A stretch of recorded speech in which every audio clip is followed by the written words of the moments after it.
حضرت ہود علیہ السلام نے اپنی قوم کو ایک بات کہہ دی، یا قوم لا اسألکم علیہ اجرا، بات مکمل کرنے کی کوشش کر رہا ہوں، اے میری قوم تم مالدار ہو، تجارت تمہاری ہے، باغات تمہارے ہیں، اور تم بہت ترقی یافتہ قوم ہو، لیکن یاد رکھنا جو دعوت میں لے کے آیا ہوں کبھی اپنے دماغ کے خانے میں اشکال نہ لانا یا خیال نہ لانا، میں تم سے کسی قسم کا مالی تقاضا کروں گا۔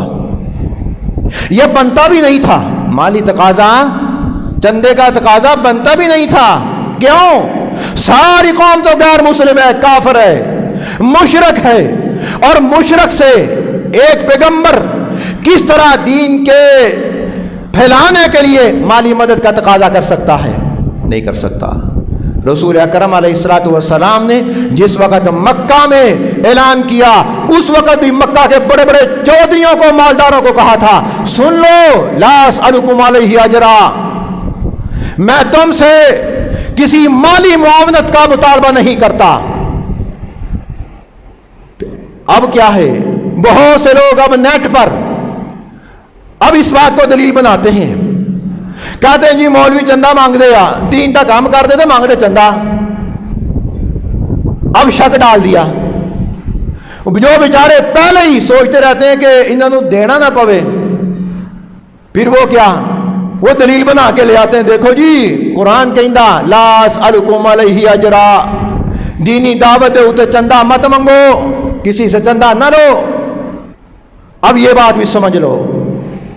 اب مجھے بتلاؤ، جب رسول اللہ صلی اللہ علیہ وسلم نے تحریک کا آغاز کیا تھا اور وہاں ابو لہب مالدار تھا، ابو جہل مالدار تھا، عتبہ مالدار تھا، شیبہ مالدار تھا، مغیرہ مالدار تھا، یہ سارے کے سارے مالدار تھے، ہے تو سارے دشمن۔ اب مجھے بتلاؤ، کیا ان سے امید کی جا سکتی ہے کہ یہ مالی معاونت رسول اللہ کی کر دیں گے؟ رسول اکرم علیہ السلام نے ان کے خانے کو صاف کیا کہ کہیں یہ نہ سمجھ لے کہ یہ پیغمبر ہم سے کہیں مالی مطالبہ نہ کرے۔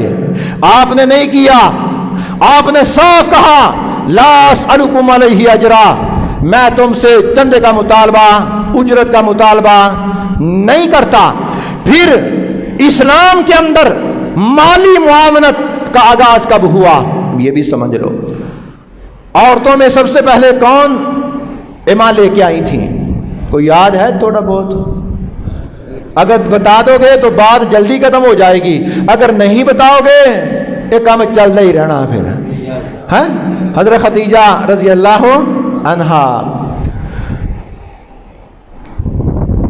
اب مجھے بتلاؤ، رسول اکرم علیہ الصلوۃ والسلام کی مالی سپورٹ حضرت خدیجہ نے کی تھی یا نہیں کی تھی؟